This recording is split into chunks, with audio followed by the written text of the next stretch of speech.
नमस्कार, आप सबका बहुत बहुत स्वागत है मेरे चैनल नवनीत टॉक्स में। बच्चों, जैसा कि आप देख रहे हैं यहाँ पर मेरे पास एक सैंपल पेपर है। इन सैंपल पेपर्स में जो खंड क है, जिसमें स्पर्श और संचयन जो आपकी पाठ्य पुस्तक और पूरक पाठ्य पुस्तक है उससे पूछे जाने वाले जो प्रश्न हैं वो बिल्कुल अलग तरह के हैं। ज्यादातर जो प्रश्न हैं वो पाठ से संबंधित तो हैं, लेकिन वो प्रश्न जो हैं वो आपकी उच्च चिंतन क्षमता को भी परखने के लिए दिए गए हैं। इस तरह के प्रश्नों को लिखने में विद्यार्थियों को बहुत मुश्किल आ रही है। पाठ को अच्छे से पढ़ने के बाद भी कुछ विद्यार्थी ये शिकायत कर रहे हैं कि उन्हें समझ ही नहीं आ रहा कि इन प्रश्नों का उत्तर वो किस तरह से लिखें। तो आज ये जो सैंपल पेपर है, इसमें मैंने खंड क से प्रश्न 1 और प्रश्न 2 में जो प्रश्न पूछे गए हैं उनको यहाँ पर हमने डिस्कस किया है। अब यहाँ पर प्रश्न 1 में आपको 3 प्रश्न दिए गए हैं। इनमें से परीक्षा में आपको किसी 2 प्रश्नों का उत्तर लिखना है, लेकिन आज मैं इन तीनों ही प्रश्नों के उत्तर आपको यहाँ पर बताऊंगी कि किस तरह से आप इसे लिखेंगे। तो आइए सबसे पहले हम पहला प्रश्न पढ़ते हैं। लेखक ने चाजीन के द्वारा चाय बनाने की प्रक्रिया का बड़ा ही प्रभावशाली वर्णन किया है। इससे काम के सम्मान की भावना मन में उत्पन्न होती है। जापानियों के इस गुण से प्रेरणा लेते हुए कोई काम छोटा नहीं होता विषय पर अपने विचार लिख। ये जो प्रश्न है ये झेन की देन पाठ से लिया गया है। ये जो प्रश्न है ये विद्यार्थी की उच्च चिंतन क्षमता और अभिव्यक्ति का आकलन करते हुए पूछा गया है। यहाँ पर जापान जो देश है उसके बारे में भी थोड़ी बहुत बातें आपको पता होनी चाहिए और उसी के आधार पर आपको ये प्रश्न का उत्तर लिखना। तो आइए देखते हैं इस प्रश्न का उत्तर हम कैसे लिख सकते हैं। यहाँ पर ये जो सेम प्रश्न है इसे मैंने एक पेपर में लिखा है। सबसे पहले यहाँ पर कुछ मुख्य बिंदु मैं लिखूंगी जिनके आधार पर आपको ये प्रश्न का उत्तर लिखना है। किस तरह से आपको सोचना है, किस तरह से आपको आंसर इसमें से निकालना है, ये चीज पहले हम देखें। सबसे पहले आपको ये देखना है कि इसमें क्या बताया गया। यहाँ पर ये बताया जा रहा है कि लेखक जो है चाजीन के द्वारा जो चाय बनाने की पूरी प्रक्रिया थी उसका उन्होंने बहुत ही प्रभावशाली ढंग से वर्णन किया है। अब यहाँ पर लेखक के द्वारा जो ये प्रभावशाली वर्णन किया गया है, ये वर्णन आखिर क्यों किया गया है, क्यों उन्हें ये चाय बनाने की जो सिंपल सी ये प्रक्रिया है वो उन्हें प्रभावशाली क्यों लगी है। क्योंकि लेखक जो हैं एक भारतीय हैं और भारत में चाय बनाने की विधि को इतना ज़्यादा महत्व नहीं दिया जाता।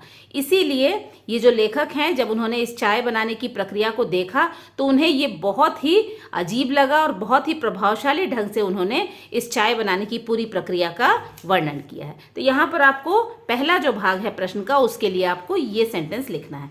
इसके बाद यहाँ पर ये भी लेखक कहते हैं कि इससे काम के प्रति सम्मान की भावना मन में उत्पन्न होती है। यहाँ पर उन्हें ये भी लगता है कि चाय बनाने जैसा जो छोटा सा काम है ये भी कितने सम्मान के साथ जापानी करते हैं। तो इससे लेखक के मन में भी किसी भी काम के प्रति एक सम्मान की भावना उत्पन्न हो रही है। जापानियों की इस गुण से प्रेरणा लेते हुए कोई काम छोटा नहीं होता विषय पर अपने विचार लिखिए। अब यहाँ पर जापानियों का ये गुण बताया जा रहा है कि वो किस तरह से चाय बनाने की विधि से अपने तनाव को दूर करते हैं। अब जापानियों के कुछ और भी गुण आप यहाँ पर उत्तर में लिख सकते हैं। कौन कौन से गुण हो सकते हैं? सबसे पहला, हम सभी जानते हैं कि वो बहुत मेहनती होते हैं। दूसरा है अनुशासन प्रिय होते हैं, अनुशासित होते हैं, वो बहुत डिसिप्लिन में रहते हैं, उनका जीवन बहुत ही अनुशासित होता है। तीसरा है बहुत ही नर्म स्वभाव के होते हैं, उन्हें अपने देश से, अपनी परंपरा से और अपनी संस्कृति से बहुत प्रेम होता है। तो ये जो कुछ गुण हैं जापानियों के, ये आप अपने उत्तर में लिख सकते हैं। तो ये सारे उत्तर के बाद आप ये भी लिख सकते हैं कि जापानी जो है किसी भी काम को छोटा नहीं समझते और जापानियों से हमें भी ये प्रेरणा लेनी चाहिए कि चाहे काम कैसा भी हो उसे हमें पूरे मान सम्मान के साथ करना चाहिए। और उन्हीं से हमें यह भी प्रेरणा लेनी चाहिए कि चाहे काम कैसा भी हो हमें उस काम को पूरे सम्मान के साथ, पूरी लगन के साथ हमें काम को करना चाहिए। तो इस तरह से किसी भी उत्तर में पहले आपको उसको थोड़ा सा एनालाइज करना है कि क्या पूछा गया है और एक एक लाइन बड़े ध्यान से 1 से 2 बार पढ़ करके आपको उसका उत्तर निकालना है। तो यहाँ पर इस प्रश्न का जो उत्तर है वो आप कैसे लिखेंगे, आइए मैं दिखाती हूँ। उत्तर इस तरह से होगा। चाजीन के द्वारा चाय बनाने की प्रक्रिया चा नो यू का वर्णन लेखक ने बड़े ही प्रभावशाली ढंग से इसलिए किया है क्योंकि वे एक भारतीय हैं और भारत में चाय बनाने के काम को इतना महत्व नहीं दिया जाता। जापानी लोग बहुत ही मेहनती, अनुशासित और अपने देश, परंपरा व संस्कृति से प्रेम करने वाले होते हैं। जापानी किसी भी कार्य को बहुत लगन से करते हैं, चाहे वह काम छोटा हो या बड़ा। चाय बनाना एक साधारण सा काम है, लेकिन जापानियों द्वारा इसे बहुत ही गरिमापूर्ण ढंग से किया जाता है और यह विधि उन्हें तनाव से दूर रखती है। जापानियों से हमें यही सीख मिलती है कि कोई काम छोटा नहीं होता। काम के प्रति सम्मान और उसे करने की लगन उस काम को महत्वपूर्ण बनाती है। तो यहाँ पर इस प्रश्न के लिए आपको इस तरह का उत्तर लिखना है। तो आइए अब हम देखते हैं दूसरा वाला प्रश्न। कर चले हम फिदा कविता के मुख्य पात्र भारतीय सैनिकों और कारतूस पाठ के मुख्य पात्र वजीर अली में क्या समानता देखने को मिलती है? आप उनसे किस प्रकार प्रेरणा लेंगे? वर्तमान संदर्भ में स्पष्ट करें। अब यहाँ पर कर चले हम फिदा और कारतूस पाठ जो है, इसमें दो मुख्य किरदार हैं।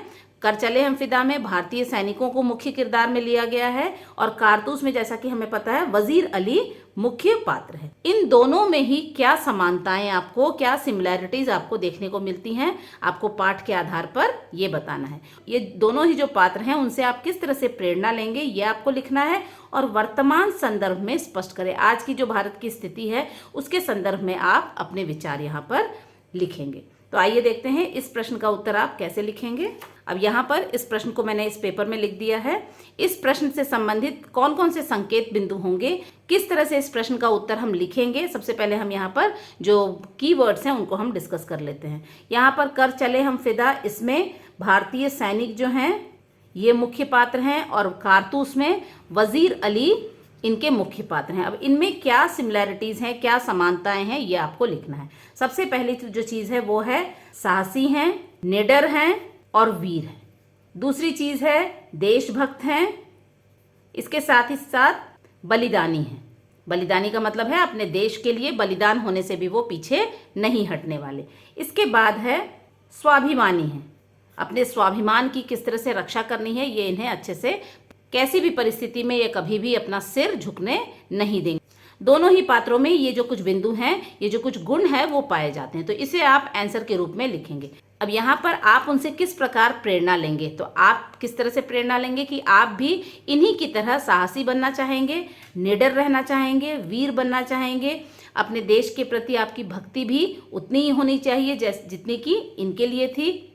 साथ ही साथ अगर जरूरत पड़े तो आप भी अपने जीवन का बलिदान करने से पीछे नहीं हटना चाहेंगे। तो ये सारे ही गुण जो हैं और ये जो प्रेरणा है, ये सारी चीज़ों की, ये आप इन दोनों से लेना चाहेंगे। वर्तमान जो हमारे देश की स्थिति है, अभी हम कोरोना जैसी महामारी से जूझ रहे हैं, तो आप इसी चीज़ को लेकर के जो उत्तर है वो 2 लाइनों में लिख करके खत्म कर सकते हैं। कोरोना जैसी महामारी में आप साहस से काम लेंगे, सभी की मदद करेंगे, साथ ही साथ इस बीमारी को किसी न किसी तरह से देश से खत्म करने में अपना पूरा योगदान देंगे। तो इस तरह से आप इस प्रश्न का उत्तर लिख सकते हैं। तो आइए देखते हैं इस प्रश्न का उत्तर इन संकेत बिंदुओं के आधार पर हम कैसे लिखेंगे। तो यहाँ पर इसका उत्तर होगा, भारतीय सैनिकों और वजीर अली में बहुत सारी समानता देखने को मिलती है। दोनों ही साहसी, निडर और वीर हैं। देशभक्ति और बलिदान की भावना दोनों में कूट कूट कर भरी है। सैनिक अपने देश के लिए जान देने के लिए तैयार हैं। वहीं वजीर अली किसी भी कीमत पर अपने राज्य को वापस पाना चाहता है। दोनों ही स्वाभिमानी हैं, किसी भी स्थिति में दुश्मन के आगे सिर झुकाना नहीं चाहते। भारतीय सैनिकों और वजीर अली से हमें यही प्रेरणा मिलती है कि हम में भी साहस, वीरता और देश के प्रति सच्ची भक्ति का गुण होना चाहिए। बुराई और अन्याय के खिलाफ कभी भी सिर नहीं झुकाना चाहिए। वर्तमान संदर्भ में कोरोना महामारी से पूरा देश जूझ रहा है। इस स्थिति में हमें भी धैर्य नहीं खोना चाहिए। मिलजुल कर इससे बचने और इसे जड़ से खत्म करने का प्रयास करना चाहिए। तो इस तरह से इस प्रश्न का उत्तर आप ऐसे लिख सकते हैं। तो आइए चलते हैं तीसरे प्रश्न की तरफ। इसके बाद आता है हमारा तीसरा प्रश्न। भारत भूमि महापुरुषों की उदारता के लिए पहचानी जाती है और प्रकृति भी निस्वार्थ भाव से देना ही जानती है। आप प्रकृति और मनुष्यता पाठ के किन गुणों को आत्मसात या ग्रहण करना चाहेंगे और क्यों? तो ये जो प्रश्न है ये मनुष्यता जो कविता है उस पर आधारित है। हमारे भारत भूमि में बहुत सारे ऐसे महादानी महापुरुष हुए जिन्होंने बहुत ही उदारता के साथ दान पुण्य किया था। यहाँ पर इस कविता में भी आप देखेंगे कि बहुत सारे ऐसे राजाओं के नाम दिए गए हैं जो दान पुण्य करने से कभी भी पीछे नहीं हटे। तो इस तरह के महापुरुषों के नाम का आपको यहाँ पर जिक्र करना है। उनके बारे में बहुत ज्यादा डिटेल में आपको नहीं लिखना है। इसके साथ ही साथ अगर हम दान की बात करें या कुछ देने की बात करें तो प्रकृति भी इससे कहीं भी पीछे नहीं है। प्रकृति भी निस्वार्थ भाव से जो कुछ उसके पास है वो सब कुछ मनुष्य को दे देती है, लेकिन बदले में वो कुछ भी नहीं चाहती। तो प्रकृति और मनुष्यता पाठ में जो दान पुण्य करने का जो भाव दिया गया है, उस गुण को आप अपने अंदर किस तरह से ग्रहण करना चाहेंगे और क्यों ग्रहण करना चाहेंगे, तो ये प्रश्न में दिया गया है। आपको इसका उत्तर लिखना है। आइए देखते हैं इसका उत्तर आप कैसे लिखेंगे। अब यहाँ पर सबसे पहले आपको भारत भूमि में जो महापुरुष हुए, मानवता कविता में आपको लिखा गया है, वो सब नाम आपको यहाँ पर जरूर लिखना चाहिए। तो कौन कौन से महापुरुष थे? रतिदेव, क्षितिज, ऋषि दधीची। तो ये ऐसे राजा थे, ऐसे मनुष्य थे जिन्होंने महान दान करके अपना नाम हमेशा के लिए अमर कर लिया। इसके अलावा हैं कर्ण और गौतम बुद्ध। तो इन नामों का जिक्र जो है इस प्रश्न का उत्तर लिखते समय आपको जरूर करना चाहिए। इसके बाद है, अब यहाँ पर प्रकृति के बारे में भी ये बताया गया है कि प्रकृति भी हमेशा देना ही जानती है। ये हम मनुष्यों को सिर्फ देती है और बदले में कुछ भी नहीं मांगती। प्रकृति की भी जो सेवा है मनुष्य के प्रति वो बिल्कुल निस्वार्थ है। वो किसी भी तरह का लालच नहीं करती, बल्कि जो कुछ अपने पास है वो मनुष्य को दे देती है। आप प्रकृति और मनुष्यता पाठ से किन गुणों को आत्मसात करना चाहेंगे और क्यों? तो यहाँ पर आप जो है प्रकृति और मनुष्यता पाठ के आधार पर अपने अंदर कौन कौन से गुण ग्रहण करना चाहेंगे। तो यहाँ पर हो सकता है सेवा भाव, दया का भाव होना चाहिए दूसरों के लिए। इसके साथ ही साथ प्रेम का भाव होना चाहिए दूसरों के लिए। आपके मन में किसी भी तरह का लालच नहीं होना चाहिए।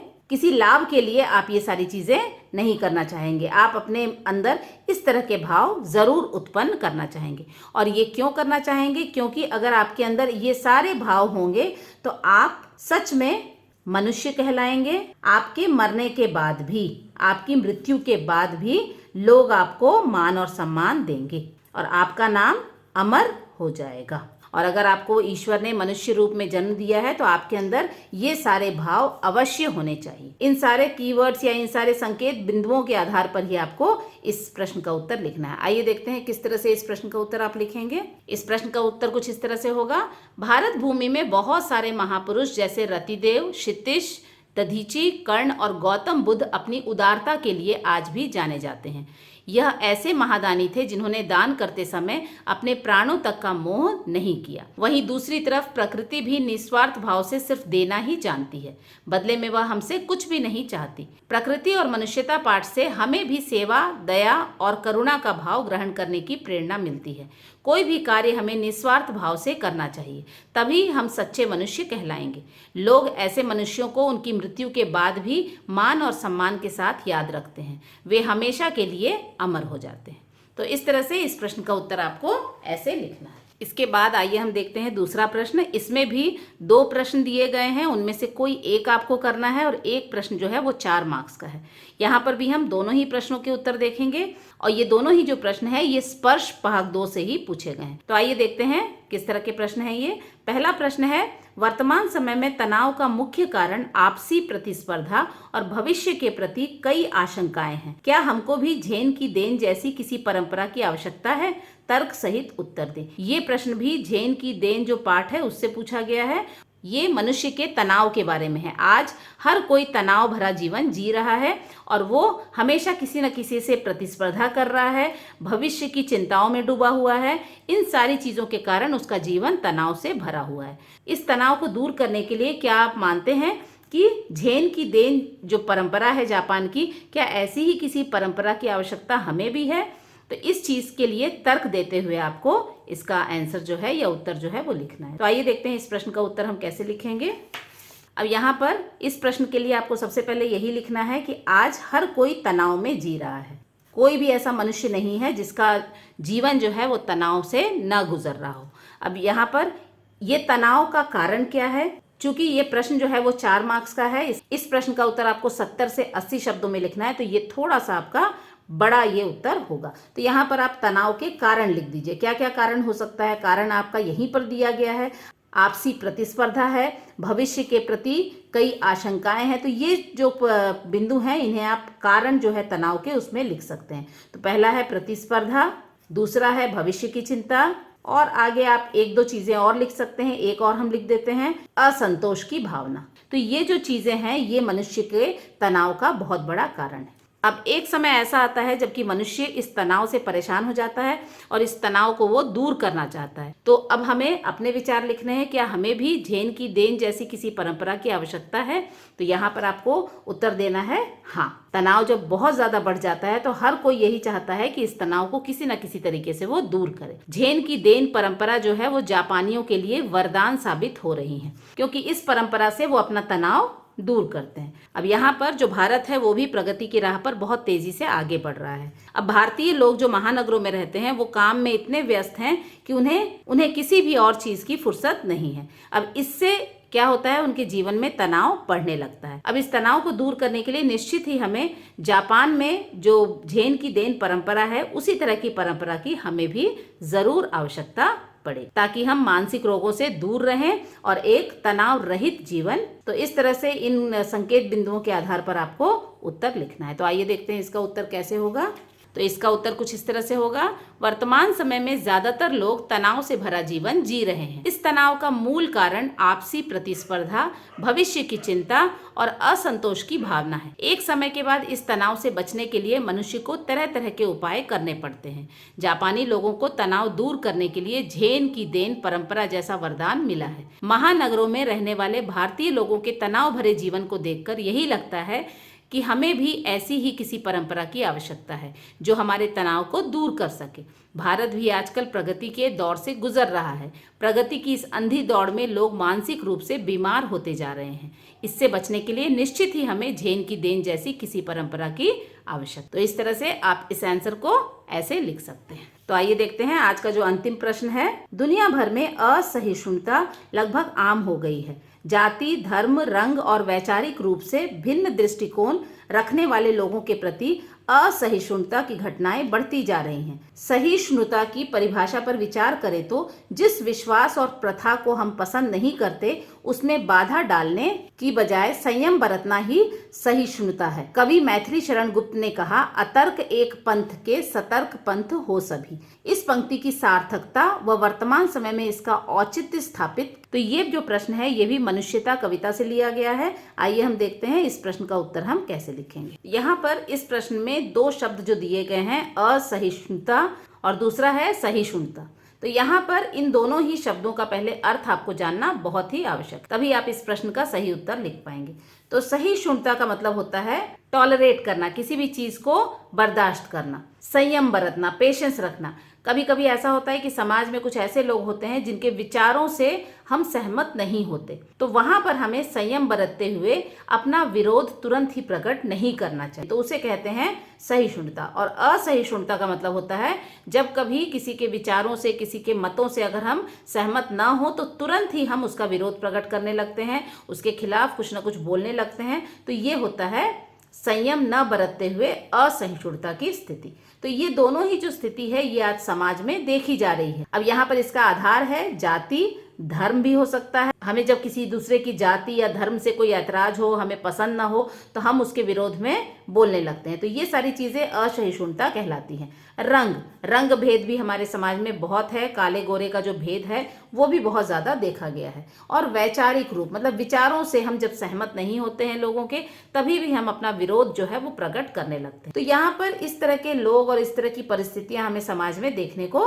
मिलती है और इस तरह की जो घटनाएं हैं वो बढ़ती ही जा रही हैं। लोग जो हैं उनमें संयम की कमी होती जा रही है, उनमें पेशेंस की कमी होती जा रही है।